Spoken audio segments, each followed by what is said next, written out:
The school run leaves at 7:35. Your 7-year-old is sitting on the floor of the hallway, half a sock on, holding a piece of toast he's not eating. The reading record is in his school bag. The spelling book is somewhere in your home, and he can't remember where. The PE shorts are at his co-parents' house, and he needs them today. If you're listening, something at home has shifted. Maybe recently, maybe a long time ago. Welcome. I'm Remy.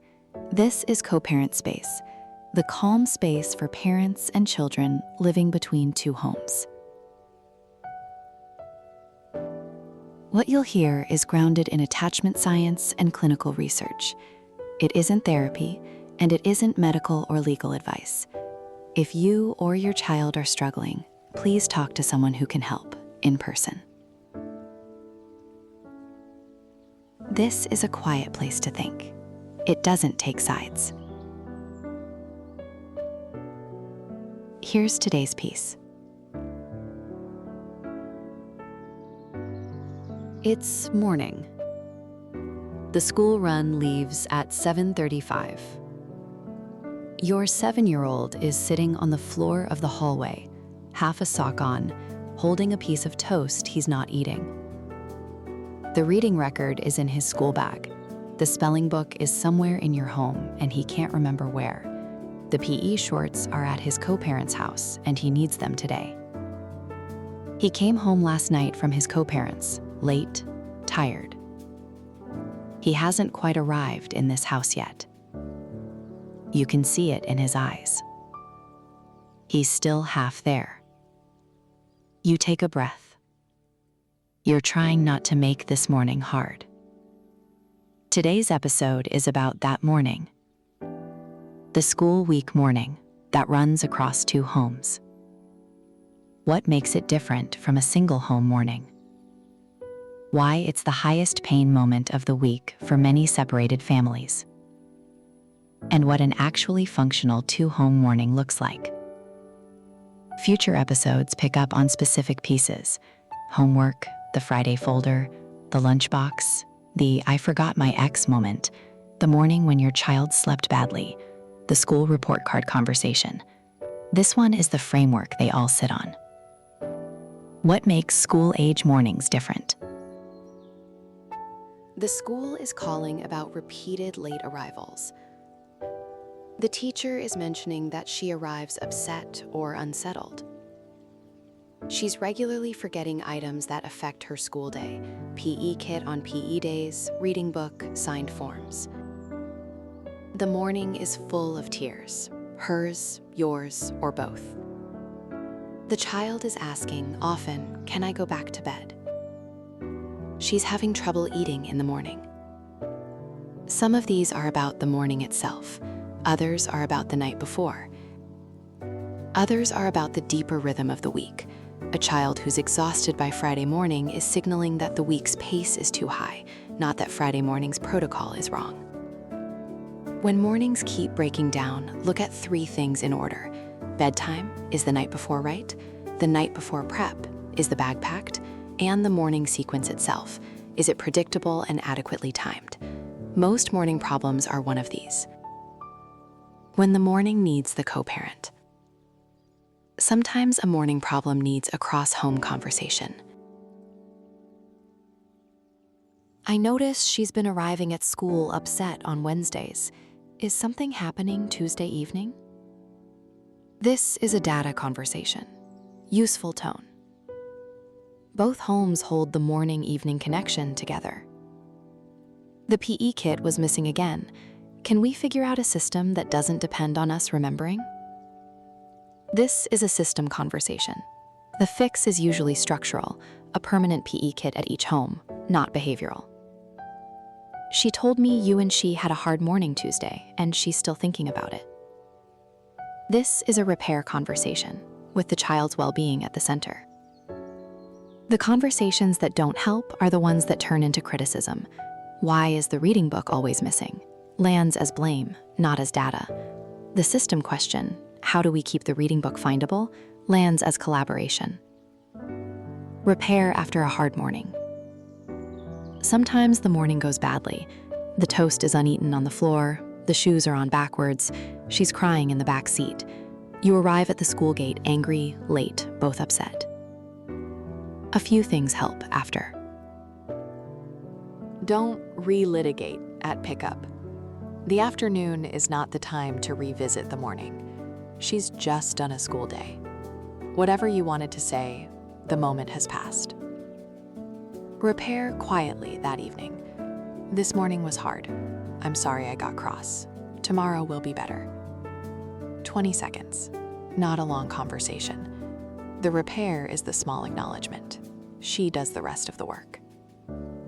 Look at the system, not the person. What about this morning didn't work?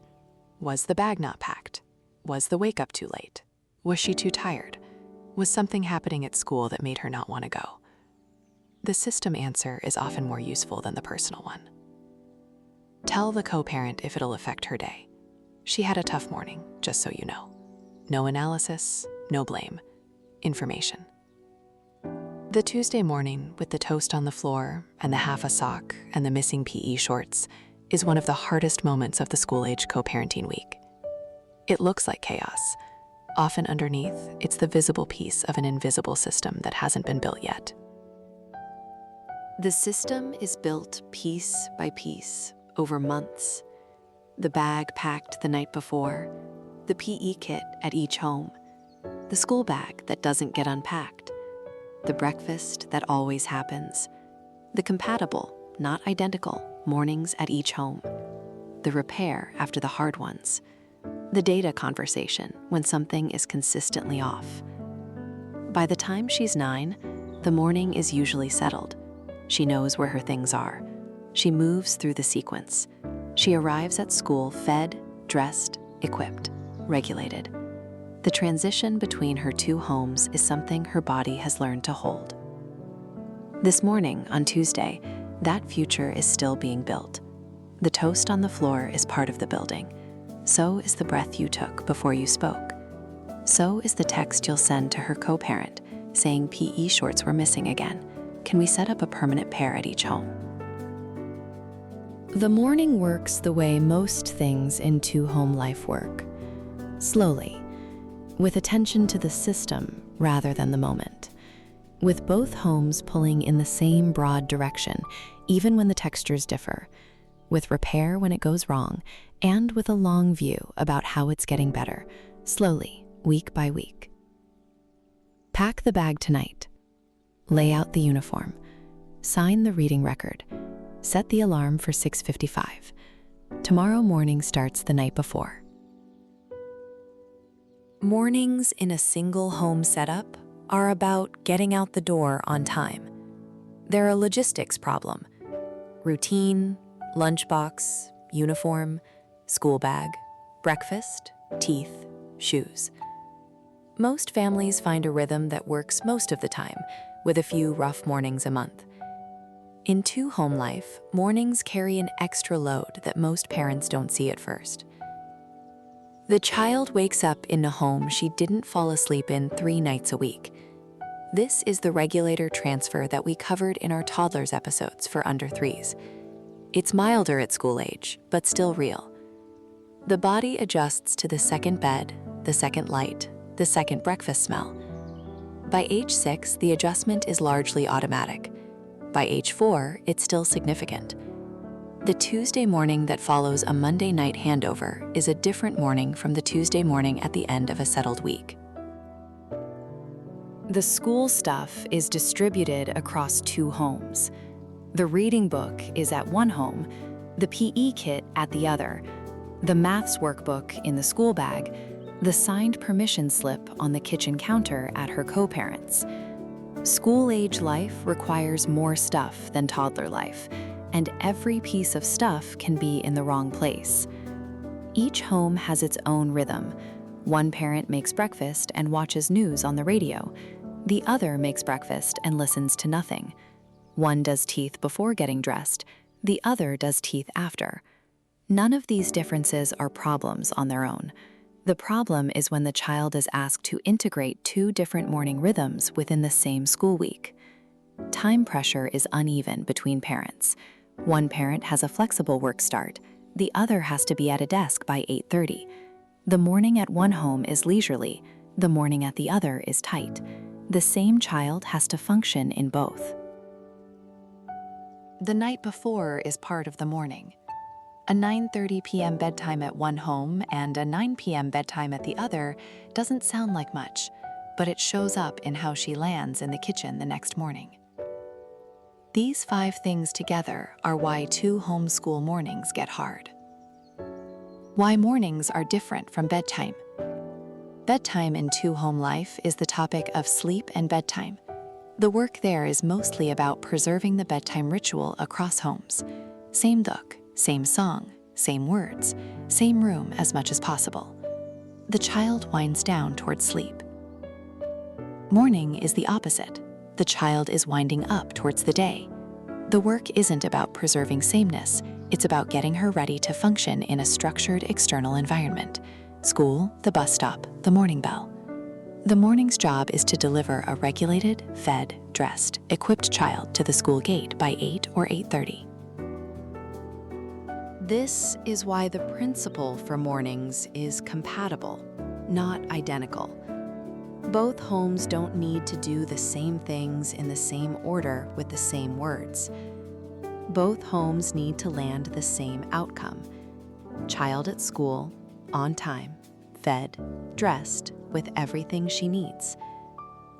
The work is more outcome-oriented. The morning has a deadline that's external to the home.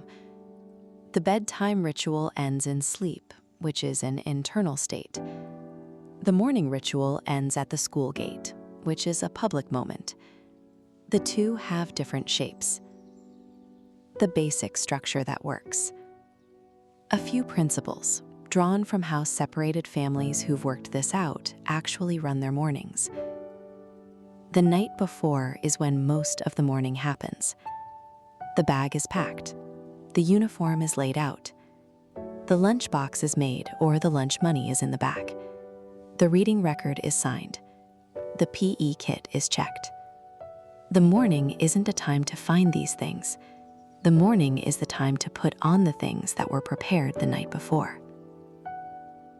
This is true in both homes. Every night the bag is packed is one of the most useful agreements you can make. It applies on Sunday night, on Wednesday night, on every night. A predictable sequence. Most school-age children do better with the same sequence every morning, even if the timing is slightly different. Wake, toilet, breakfast, pressed, teeth, shoes, bag, out. Or wake, dressed, teeth, breakfast, bag, shoes, out. It doesn't matter which, as long as it's predictable. The child doesn't have to think. She just moves through the steps. The sequence can be different in each home. What matters is that within each home, the sequence is consistent. Predictability inside each home is more important than alignment between homes. A clear start time and a clear leaving time. Mornings work better when there's a known structure. We wake at 7. We leave at 7:40. The 40-minute window between these is the morning. If the morning is consistently rushed, the window is too short. If the morning has long, empty stretches, the window is probably too long. Most school-age families settle on 60 to 90 minutes between wake and leave. Breakfast isn't optional. A child going to school without breakfast is a child who can't concentrate before 10:30. This is one of the alignment points worth holding. Both homes feed her breakfast. The breakfast can be different. She might eat eggs at one home and a bowl of cereal at the other, but breakfast happens. The school bag is the same bag. This sounds obvious. It's the same. The school bag travels with her. It's not duplicated. It contains the school stuff that goes between home and school every day. The school bag is one of the most important pieces of two-home infrastructure. The traveling kit. Some things travel in the school bag every day. Other things live at one home and need to make it to the other before they're needed. A short audit. Always in the school bag. Reading book, reading record, homework folder, pencil case, water bottle, snack box, lunch box or lunch money, signed permission slips currently active, daily medications if applicable. Travels with the child between homes, separate from the school bag. Comfort items, weekend reading, weekend toys, weekend clothes, the small kit of overnight essentials. Lives at each home. Most clothes. Uniforms can be split across both homes. Activity wear at the home where the activity is. School shoes. One pair at each home is ideal, but expensive. One pair that travels is workable, but adds a thing to remember. PE kit. One set at each home is the least friction. Tricky items that often go missing.